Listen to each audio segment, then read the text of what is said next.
One of the things I want to talk about today too is process. Process is important in a company for multiple reasons.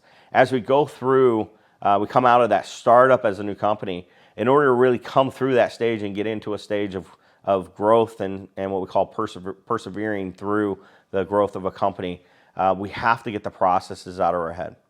And people confuse process a lot with procedures and policy. A lot of times when entrepreneurs start a business, they want to document the how they do what they do. And the how is important.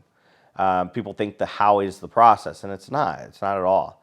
The what is the process. What you do. And you're like, well, what's the difference? Well, the process being the what. It's usually high-level steps like do this, then do this, then do this, and then this.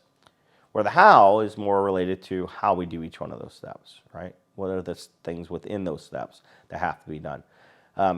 There's a book, my wife just recently spoke at a $1 Million Meeting, which is Mike Hambright's group out of Dallas, and every year he has an annual conference, and he asked us to come down and speak. And Susan talked about this, and she came to me before, and we've worked together for a long time now in process, procedures, and policies.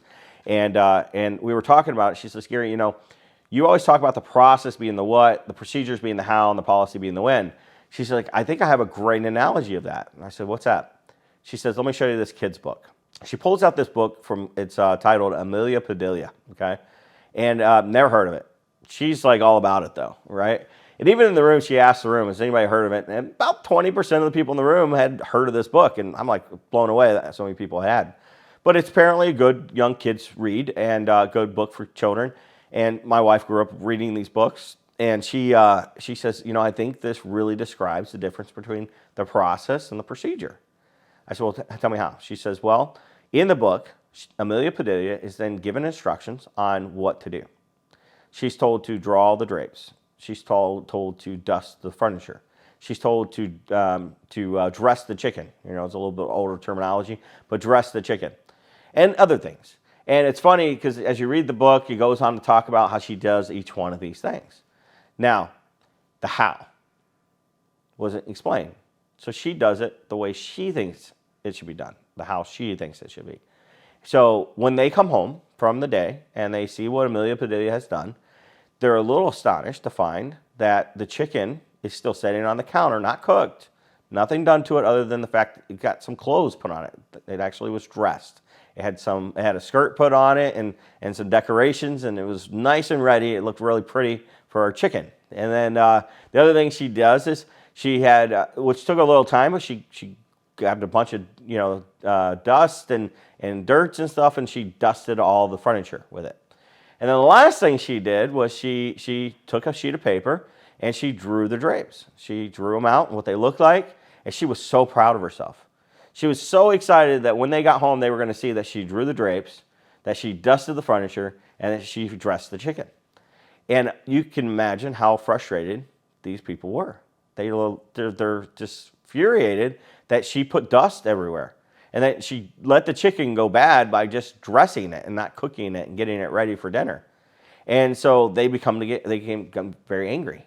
And entrepreneurs do that with our employees. We bring them in and we take time and document the process. And 5 years ago, we weren't doing that, but we're at least doing that now. And we're documenting the process, and then we get frustrated. We fire people, and I get phone calls about people not being happy with the people they hired. And we get into finding out why, and it's because they don't teach them the how. They don't teach them how to do what they want them to do. And so they give them the what without the how. And so we get frustrated with that. And it's funny because, when we do that and we don't teach our employees the how, and they don't give the results we want, we blame them. And the truth is, it's our fault, right? It's our fault as leaders for not documenting the what. The what's important. By far, it's the most important thing you start with. But then giving the how, right? The procedure to the what, to the process. One should happen with the other. One should not happen before the other. Regarding processes, you can't give the how without the what. And the what shouldn't happen after the how. Because the what is then documented in order to be leaned out, in order to be communicated properly, to create training. The how then is used in order to onboard. It's used to manage the day-to-day. And then the policy will come in after that is when. When do we do this? Do we do this at 10 o'clock in the morning?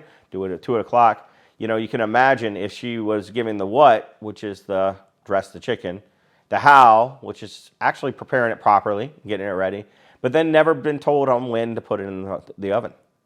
Or she determines, I'm going to put it in at 8 o'clock in the morning, right? That chicken's either going to burn or it's going to be over dried out, and it's not going to be a very good dinner either. So the what, the how, and the when are the three most important ingredients to delegate and elevate.